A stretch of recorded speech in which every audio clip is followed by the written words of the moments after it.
Hey, this is Corey Feldman, and you are listening to the Dave and Creech Show. Keep it right here. Many of the terms, comments, and stories you're about to hear may not be suitable for some. Listener discretion advised. I'll give you a good reason why my house is not complete. I have a professional wrestler and a gangster rapper building my house. All right now, boys and girls, we want to introduce... Mom says when I wear this badge, you're supposed to treat me like a man of the law. Dave Sheridan. I did poop my pants a little bit on purpose. You know, I wanted to. Oh, so. You did it. CJ Creech. I actually got on Facebook a friend request from a member of ISIS this past week, which was really freaking weird. Have you seen your beard lately? The Dave and Creech Show. Now here's your hosts, Dave and Creech. Hey everybody. It's been a week or two. Welcome back to the Dave and Creech Show. I am CJ Creech. This is episode 67, and I am here with... Nope. I gotta take this. Oh, God. I am here with nobody right now because my co-host has decided that he needs to pee. So, while we're waiting for Bryan to get back, I guess I'll just go ahead and let you guys know what you have in store for you today. There's no celebrity interview, but me and Bryan are gonna... hold on, I guess. Well, since Bryan's peeing, I guess I'll go ahead and answer this phone call. Don't know who it is. Let's check. Let's take it live on the air. Hello. Yo, Dave Sheridan. Hey, Dave. How's it going with you? Pretty good, I guess. They're releasing the Halloween trailer tomorrow, and I'm hoping they use one of my scenes in the trailer. Yeah, well, you're the star of it, so they should. Right? Mickey Myers. Yeah. You play his cousin. Exactly. I'm the long-lost cousin. Who's behind the mask in this movie? Do you know the actor? Is there an actor? Yeah, they got the actual guy who originally played Michael Myers in the first one, and then they got, obviously a younger guy to do the stunts. Have you seen anything from it yet? I haven't. I mean, other than the footage, the little teaser footage that they've released. I saw a still photo of her. She's got long hair and glasses or whatever. Yeah. Yeah, it should be interesting. It is serious, that's for sure. It's not a comedy. Yeah. It's not. Thankfully, it's not another Rob Zombie one. Rob just wrapped his 3 from Hell.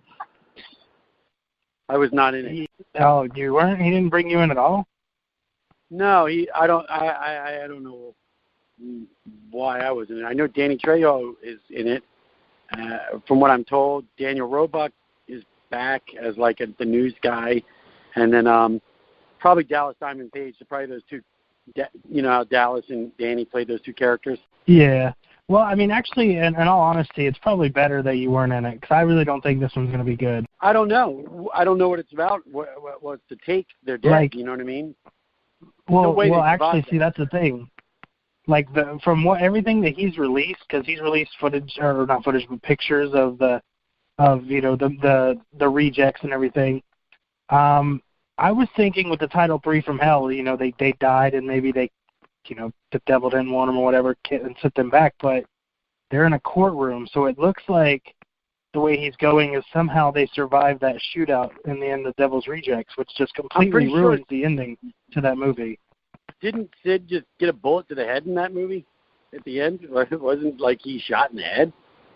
Or they just... they were shot all over, and yeah, they were shot all over for sure, and I could have sworn one got his wife in the heart or the neck or something, but apparently, from what the photos he released looks like they survived and were arrested or on trial. Which just ruins.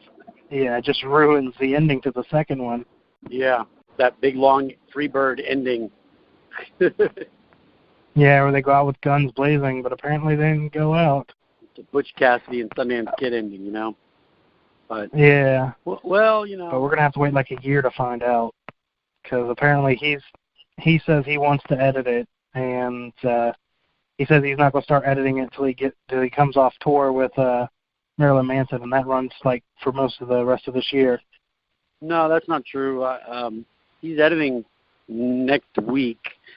I think in my friend's office. So because I was going to get a meeting, I was going to take a meeting with Rob. So unless he's like, oh, I can't, maybe I can't focus on it, but even that, he's not going to edit it in 2 weeks. So he's probably going to get something going with the editor and then hop back on after the tour.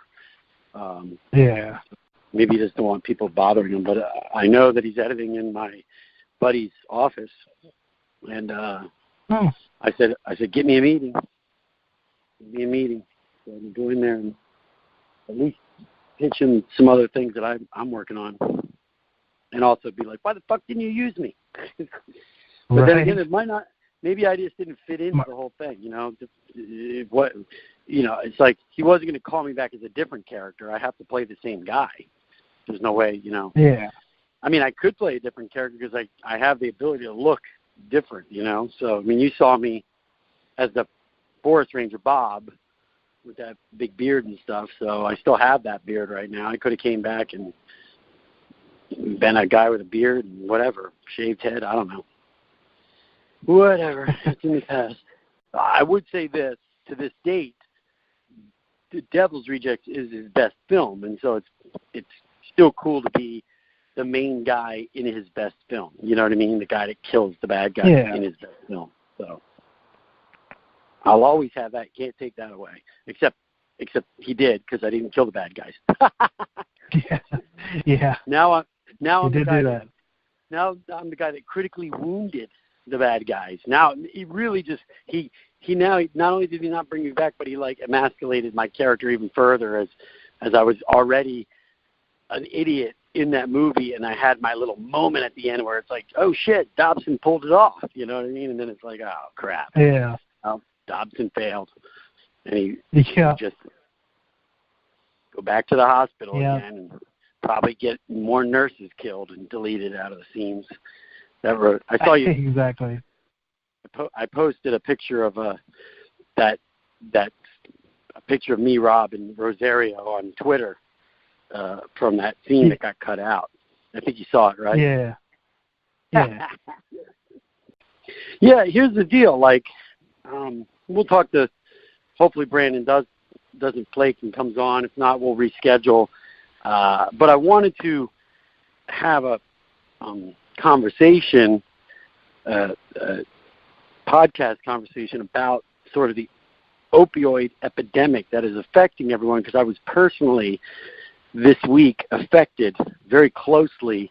My daughter's best friend, her father, passed away at the age of 41 from opioid addiction. But here's the thing, this guy nobody knew anything. Nobody knew this guy had a problem. He was a financial planner. This guy was about as Christian as you could be. I was involved with him in this thing called Wide Guides, where it's like daughters and daddies, and we did these things and, outings and stuff like that. And then his obituary, which I'll post after the thing on Twitter, you'll see that, he was dealing with this for years. So right under everyone's noses, and they were quiet about it. And my thing is, I wish they weren't quiet about it. This is not something you could be quiet about in life. Everyone should seek help and be loud about it if you're having issues, because you never know who you're standing next to. For all he knew, I was an opioid addict, you know what I mean, or a recovered one, and I could have maybe helped him. In this case, I'm not, and I probably wouldn't be able to offer too much help, but if I knew he had problems and then I run into somebody that could help, like, say, Brandon Novak, and put them in touch, that's the way the world works.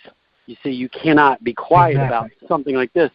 This is a very dangerous thing that's happening in our country. The very day that they posted the obituary, that day I saw an article on how the new victims of opioids are middle-class, middle-age, middle-class men and women, family people. And they're getting it addicted through prescription drugs, through I broke my arm. I went to the dentist. The one article I read was a guy that had a tooth. He had some teeth extractions, and he got hooked on Vicodin. And then in the article, he kept faking, like, oh, I have another toothache.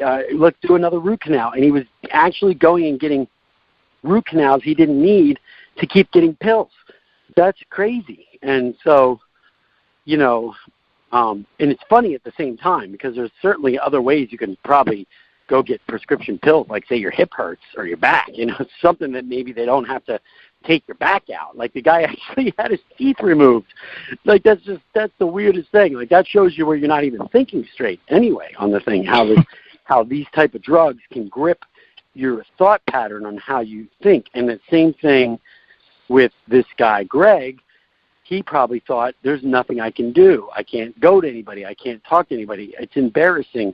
But but the fact is, it affects everybody. We don't even know it. The person at the grocery store, the checkout clerk, the guy parking your car, a waiter, the vice principal of your high school. We don't know who it is. You know what I'm saying? This guy was a very loyal church member, and just a really good guy. And it's really sad because now he's got two daughters that are my daughter's age that now that they don't have their dad because of drug companies knowing what they're doing. And there's two other points I want to make with Brandon. One is I saw Brandon posted on his Twitter that he's on the cover of Recovery Magazine. Did you happen to see that at all? I believe so, yeah.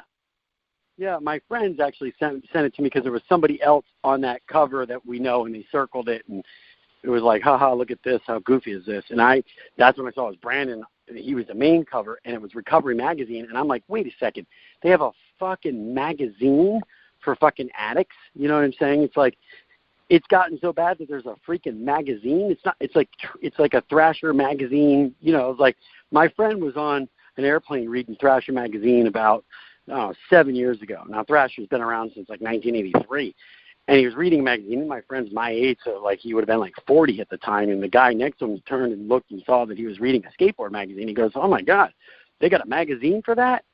And that shows you how out of touch that guy was, because it's like, what do you mean they have a magazine for skateboarding? You didn't even know it. They have several magazines for skateboarding for, multiple decades now. So, like, that's weird. But yeah, it just goes to show you, if they have a magazine for drug addicts,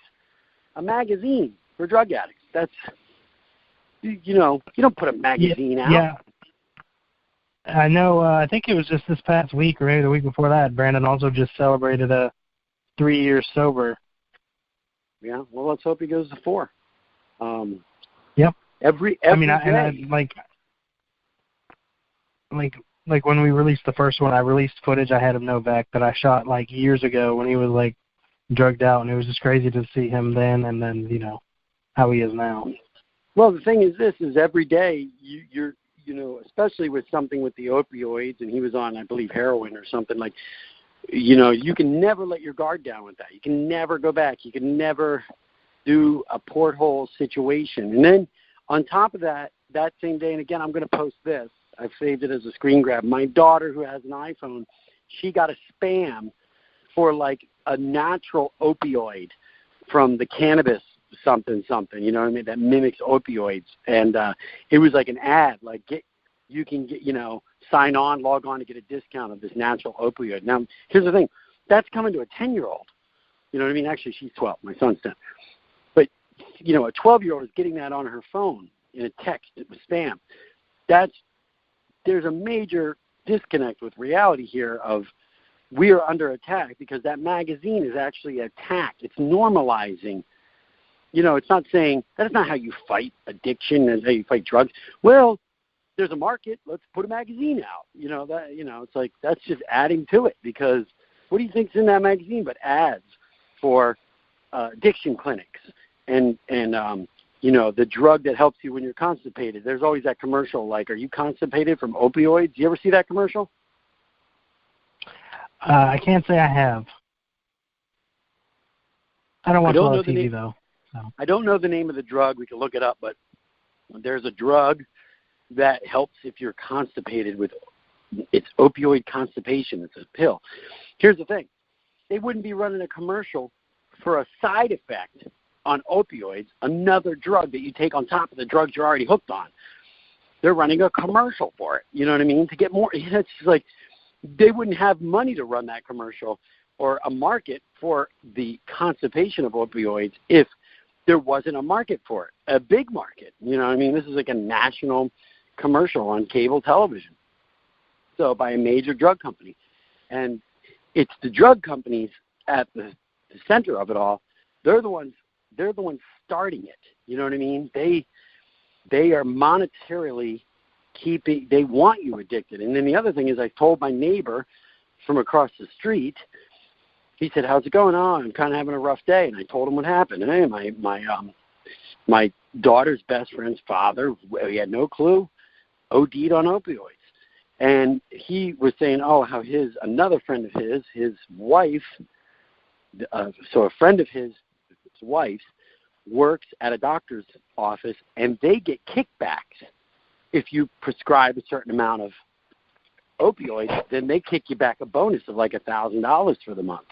So there's incentivizing doctors to get people to take these drugs, to get people hooked. And then what happens is they don't care. At the end result is you have an addict. You have somebody that can't afford the pills anymore because they're not going to renew the prescription. Then they go to street drugs. You know, they go to a dealer to get the pills. And then when those dealer pills are too much, the dealer says, well, hey, try some heroin. It's a very similar high. And then when you're dealing with a heroin, you're dealing with something uncontrolled, a non-controlled drug, you don't know what's in there. Now, I don't know the specific facts on Greg per se, how he died.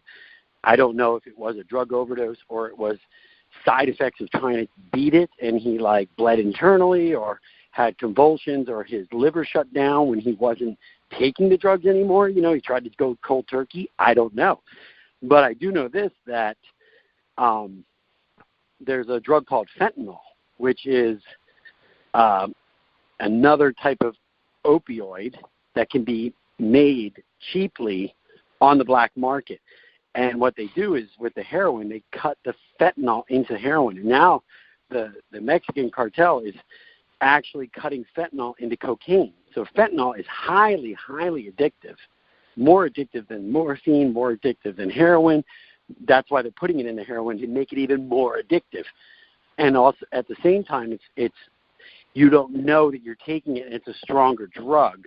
So when you're taking what you think is heroin and you take a dose of heroin that you think this is what I normally take, and it's cut with fentanyl, that's when you OD and die. So, you know, that's the end result of the whole thing that happens. And you got to be very careful. You know, the best thing to do is not do it, obviously. But, you know, if you're in pain, broken arm, broken legs, you know, like Crazy Mike, our friend Crazy Mike, I think we might have had him on at one time. I can't remember, but there's another friend of mine that blew himself up in a major motorcycle stunt gone bad. He broke every, you know, Evel Knievel style, broke everything, his spleen, his back, his skull, his arms. You know, he was in traction, and he couldn't move for like 6 months. He was in a bed in traction for 6 months. He had to take that stuff. You know, there's no way. It was so much pain. And then when he got better, he didn't want to be a drug addict, but he was also broke from the millions of dollars of medical bills. So he kept getting the prescriptions refilled because they were loading him up with his situation, right? And he then was dealing them to pay off the medical bills. He was dealing the OxyContin, and that landed him in jail. So there's victims. There's so many different ways you can be a victim, but everyone that takes drugs in this manner, you know, after a normal prescription, if you're abusing the prescription or you've moved on to doing the street drugs and you can't beat it and you're buying them from a dealer or you're dealing them to keep yourself addicted, whatever it all is, at the end of the day, the only absolute fact, it's not so much that they're addicts, because that's a fact, but they're victims. They're all victims of the major drug companies. That's the start of it. You can point a finger to the Mercks, the Pfizers, the Abbotts, whatever, whoever's making these things, you can point the finger directly to them that they are at the start of it all through corporate greed. And that's the end result. And I had a discussion with my daughter, obviously, because her friend's dad died.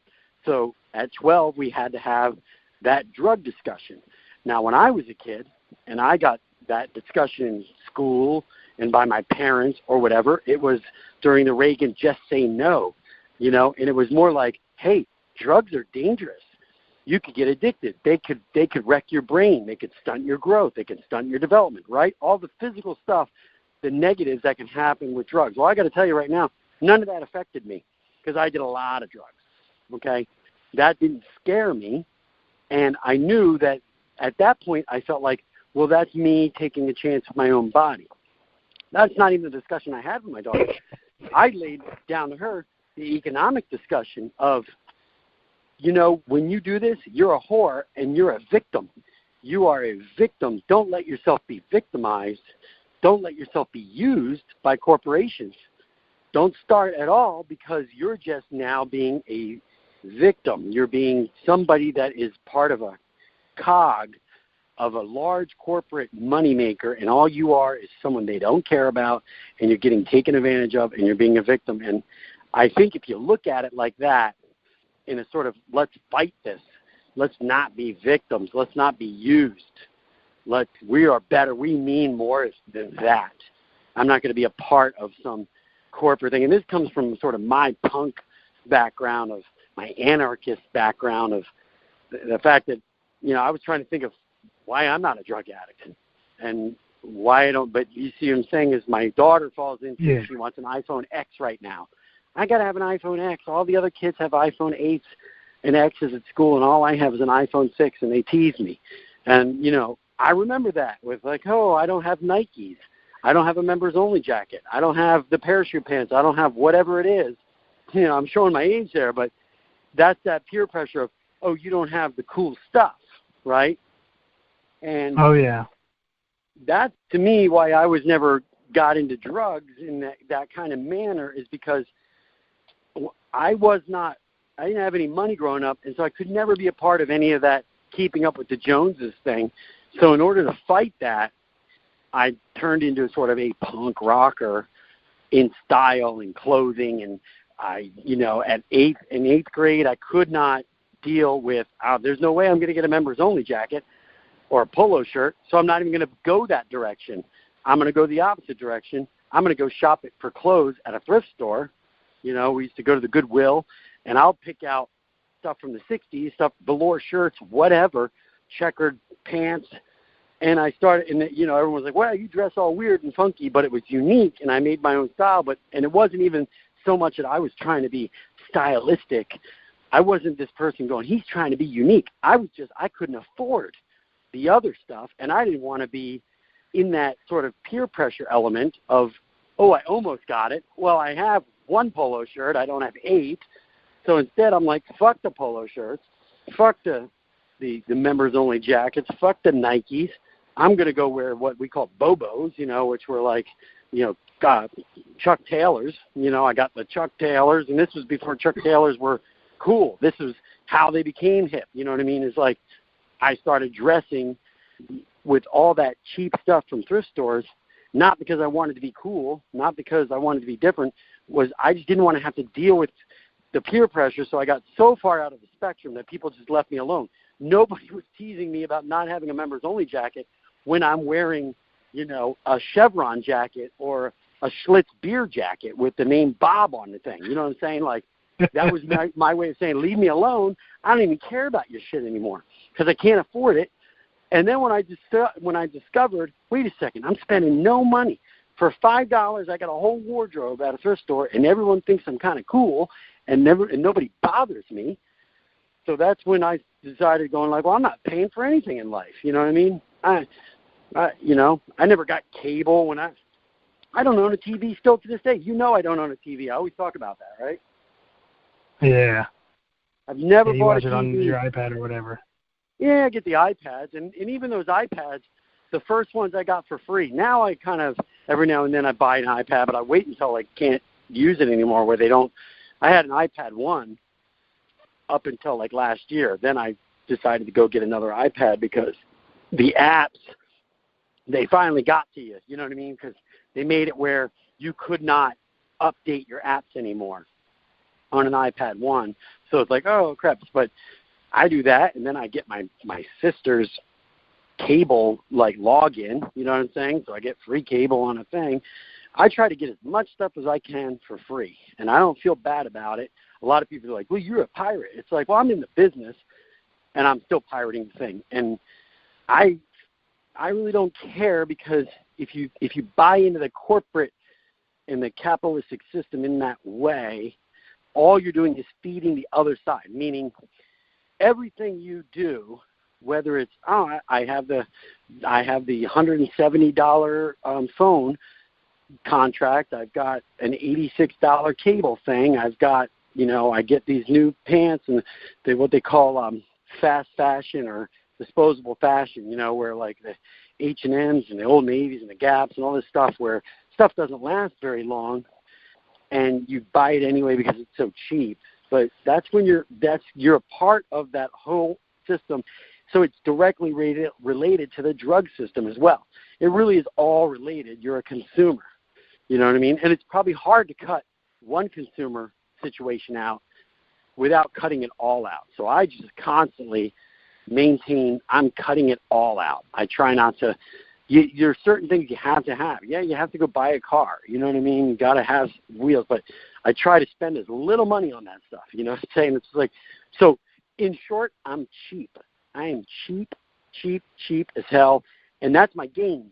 My game is, I actually think that's what I'm addicted. I'm addicted to being cheap. I try so hard to spend nothing. Like when I'm redoing these homes, I'm like, okay, I'm on overstock and I got, 5% on Ebates and I'm waiting for the 20% off on overstock, and I'm going to use both of those on the clearance thing. So I try to like go, oh my God, I got this dining room table set for $300 and it was marked at $4,000. And by the way, one of the things I realized even when I do that, they're still making money because they're not losing money. It just shows you how much they mark up everything. And I know we feel like we're going off on a tangent here, but it leads me to the drug. I'm probably a highly addictive person, right?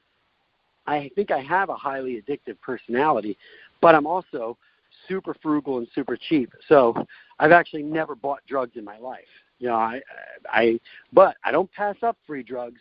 So thank goodness I don't live next to a drug dealer, which leads me to my story on the guy across the street. Remember, going back, I went to my neighbor. I said, he said, how's your day going? Oh, my friend Greg died of an overdose, right? Oh, and he was like, oh, that's terrible. And he said, I don't touch the opioids, and I have trouble sleeping, and I have back pain. So that's why I smoke pot. And then I started growing my own pot because the pot that I got in the stores was too powerful. So, I have a few plants in the backyard, and I grow my own. It's all natural. And I was like, oh, that's really cool. And I go, yeah, I have trouble sleeping too. And next thing you know, he's like, well, here, man, I got 2 pounds right now. Why don't you take some? And he gave me like a 1/4 ounce of weed, right? And I'm like, okay. And he's like, yeah, he loaded me up. I brought it home. It stunk so bad. I put it in a jar, and when I'm up in LA, I give it to some of my friends that do smoke pot because I don't smoke pot anyway. But it was the irony that I went to go tell this guy that my friend overdosed on drugs, and I walked out of his house with drugs. You can't even get away from this, man. You just can't. You know what I mean? That's like idiocracy right there. Oh, my buddy, what's going on? Yeah, rough day. My friend died. He OD'd on drugs. Oh, man. You know how you can fix that? What? Here's some free drugs. What? Wait a second. So there's also a college fund that they set up for these 2 girls, and they're really good girls, man. And I'm heartbroken over this. It hits home because it's my daughter's best friend. It also hits home because that could be me. You know what I mean? My daughter could be fatherless. So, and I'm sure the funny thing, he's a financial planner, but he's also an addict. So God knows what kind of financial, stability he left them with. So they have a college fund set up, and that's also something I'm going to post on the Twitter along with his obituary so people can read that. And they did, at least in the obituary, they called out his drug issue in the obituary because they wanted people to know about it. But really, it's too late. That should have been known because I talked to everybody in the neighborhood, and nobody knew. Nobody knew. It wasn't like, oh, yeah, you didn't know, but everyone else knew. It's like, no, nobody knew. They really kept it under wraps, and that's the weirdest thing because you cannot get help, and people will not help you unless they know that you need help. So you need to, if anyone out there has problems, if you're fighting with anything, if you're fighting with depression, if you're thinking about suicide, if you're fighting with drug addiction, if you're fighting with bankruptcy, you're buried in bills, or you can't afford certain things and you're covering up all that, honestly, there's no room for pride in any of this. You really should let the world know the truth of what's going on in your situation. The truth will set you free. If you're truthful about what's going on in your life, things will happen. The universe will supply you with answers and help, but you need to put it out there. So I'm hoping anyone listening to this is not quiet about their stuff, especially also depression. You saw that Kate Spade hung herself, right? Yeah. Yeah, that was just like a couple days ago. It was a really nice Kate Spade leather noose, though. It was a really nice noose. Very, very stylish. That's my one joke. Too soon? Probably not. Who knows? Cut me some slack. Nobody cut her slack. There was no slack in the noose. Okay, stop. Please, stop that, Creech. You're not funny, Creech. Stop wearing the gorilla. I'm sorry. Whatever. You and Paul. But, there's obviously a litany of people hanging themselves. You had the guys, the guys from, Soundgarden, and then what was the other band from Chicago? Oh, Linkin Park? Yeah, Linkin Park. I don't know if they were from Chicago. Linkin Park. Yeah, I don't think they're from Chicago. But there is a Linkin Park in Chicago. That's why I always thought they were from Chicago. But yeah, so, and then you had Robin Williams. So people do that. You got to really be at the end of your rope, no pun intended, to hang yourself. To me, that's a weird one, hanging yourself. Like, I get it. I wouldn't blow my brains out. That's sloppy. But I think I can kind of see like this Philip Seymour Hoffman and the who's the guy from Brokeback Mountain? Heath Ledger. Heath Ledger, yeah. I can see that route of, hey, they OD'd, they killed themselves.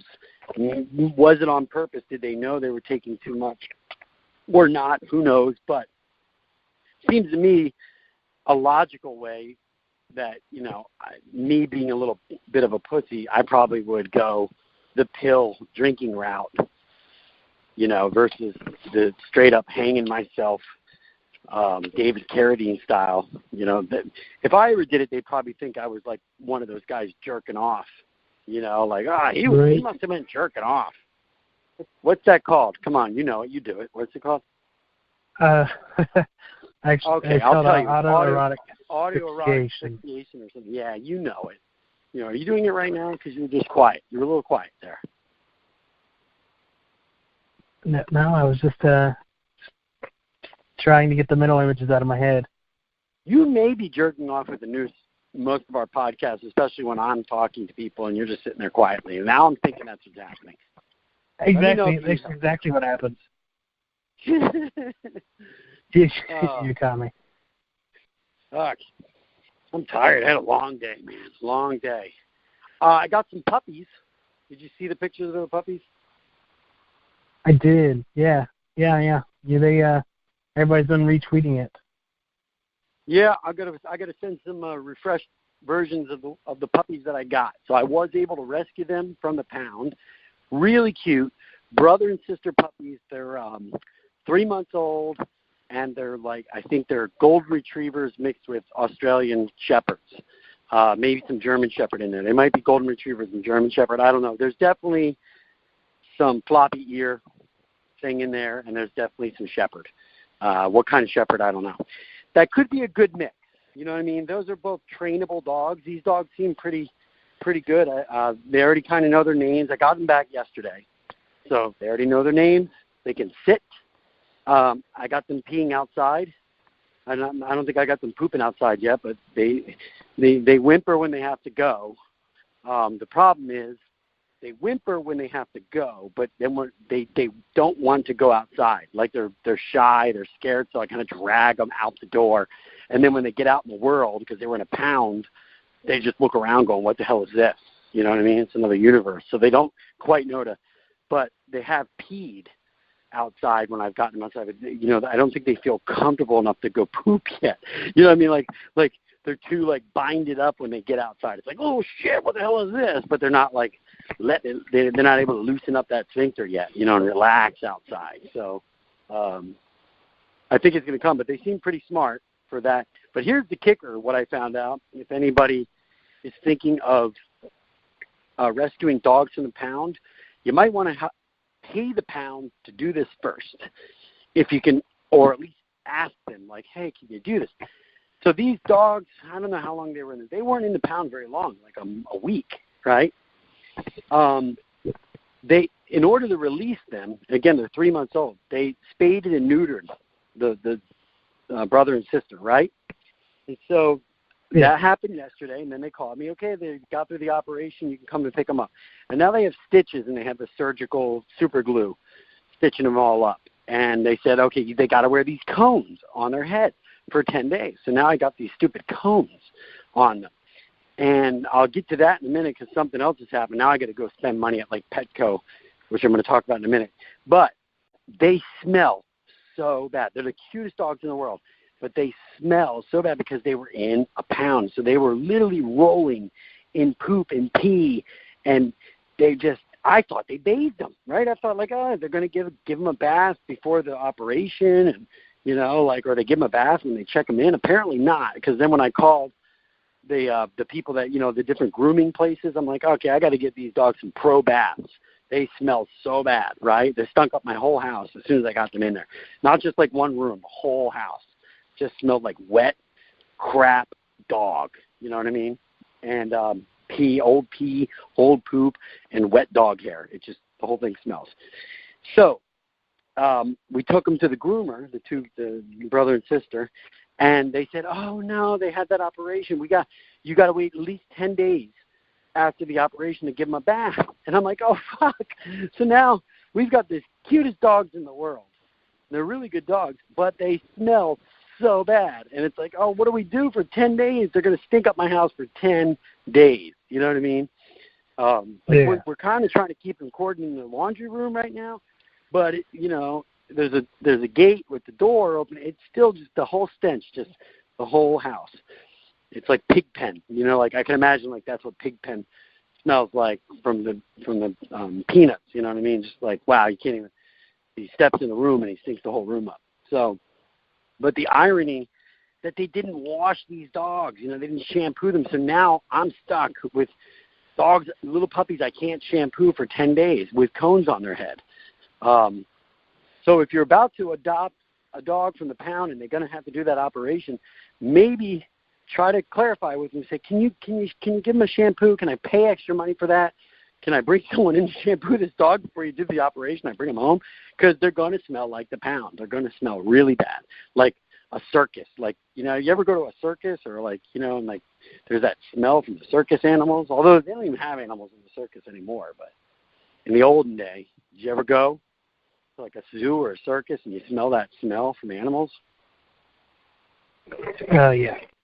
Yeah, that's what they smell. Yeah, they never really smelled that great. Now, the other thing is they wear the cone. They said, you got to wear this protection cone. And I had to sign an affidavit that said I will keep the cone on for 10 days. So they have the cones on, and the cones are so they can't lick or bite at or chew at the wound themselves, right? But here's the thing. I've got two of them. So now their brother and sister, when we separate them, they get really upset. They cry. But here's the thing. The cones aren't stopping each of them from biting and chewing at each other in their wounds. You see what I'm saying? So the cones are useless at this point and they're teething and they're wrestling with the cones like rams. They're using them like ram horns. I just hear this clanking and clacking, and they're just kind of hitting each other. And the one male dog is grabbing the cone and teething with her cone and swinging her around like a crocodile. And she's butting and chewing on his cone, and she's wrestling and twisting his neck. And I'm like, wait a second. I just think that it's like far more dangerous to keep them in the cones, or I have to separate them. So then at a meeting today, some woman said, go to PetSmart or Petco or whatever. And she said, I think they have fabric cones. I think there's fabric cones that at least if they're on top of each other and wrestling, that it's not going to jab and rip open the wound and stuff like that. So I think we're going to go bite the bullet, Mr. Cheapy that I am. I'm going to have to either go buy fabric cones or, because I'm not kidding, I already went to Petco, and it's pretty expensive there, man. I even downloaded the app and thought there might be a coupon on the app, or, I always look for coupons online when I go places. Everything was expired. So, like Dick's Sporting Goods, I got a 20% coupon that I found that doesn't have an expiration date. I've been using that thing for years. I got the same coupon, it's been like 4 years. I keep going in and using that same coupon code, and they still haven't like updated the register for whatever number they're popping in, so it's like, and I'm always sweating it. Like, what's the worst that can happen? They say, oh, it's not working. I was like, well, I used it for 4 years, sucker. But right. So I may have to go in and steal these fabric cones from Petco or make my own.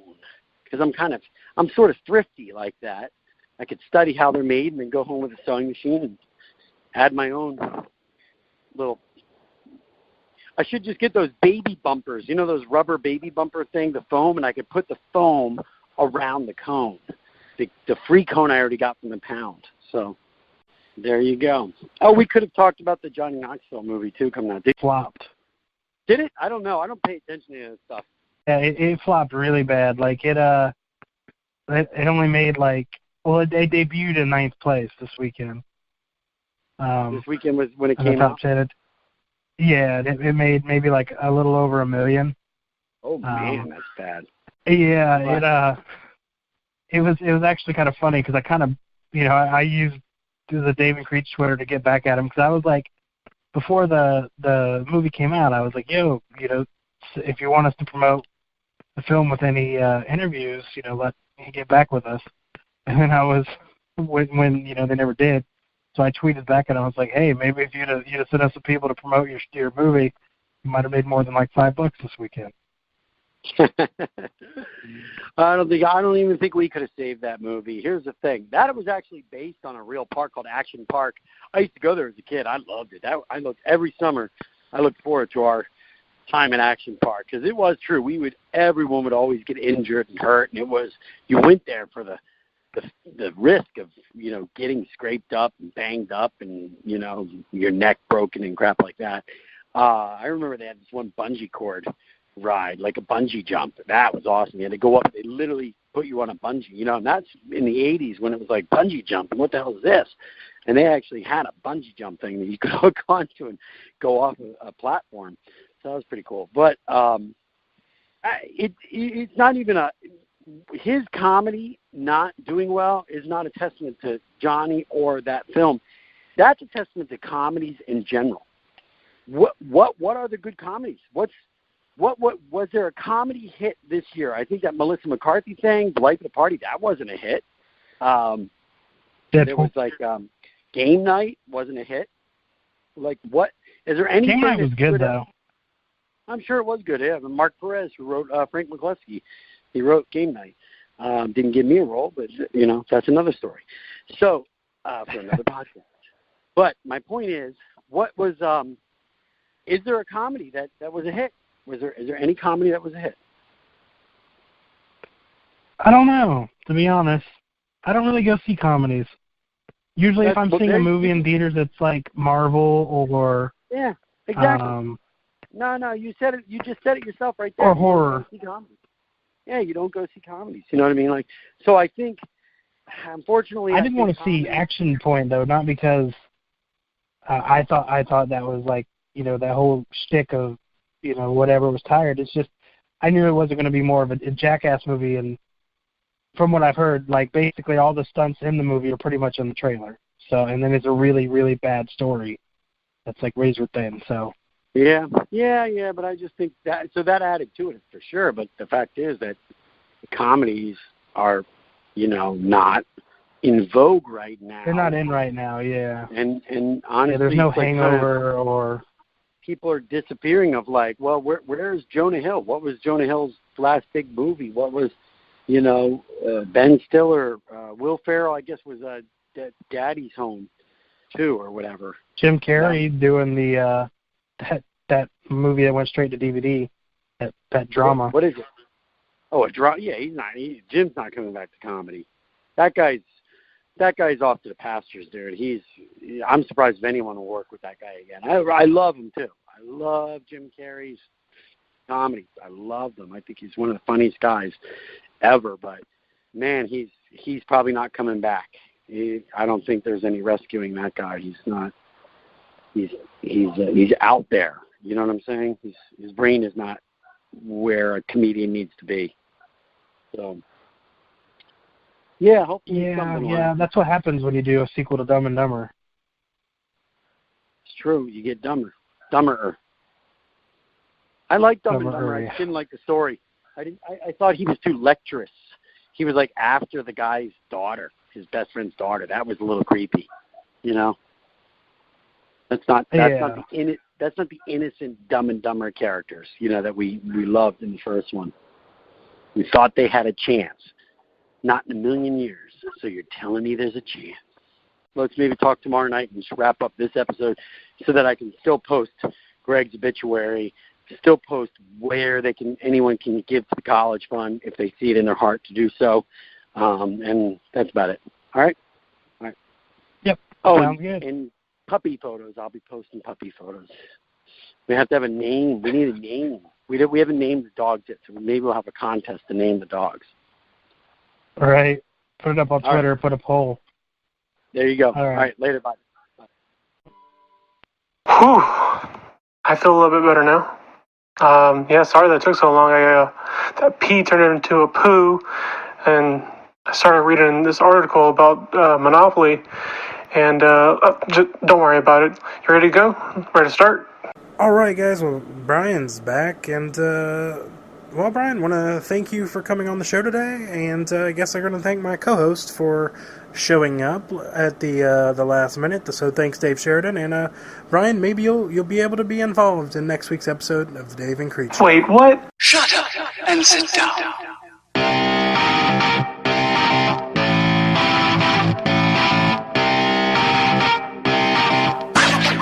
Thank you for listening to the Dave and Creech Show. The views and opinions expressed in this podcast are solely those of Dave and CJ. These views and opinions do not necessarily represent those of Creech Creative Productions or any of its affiliates.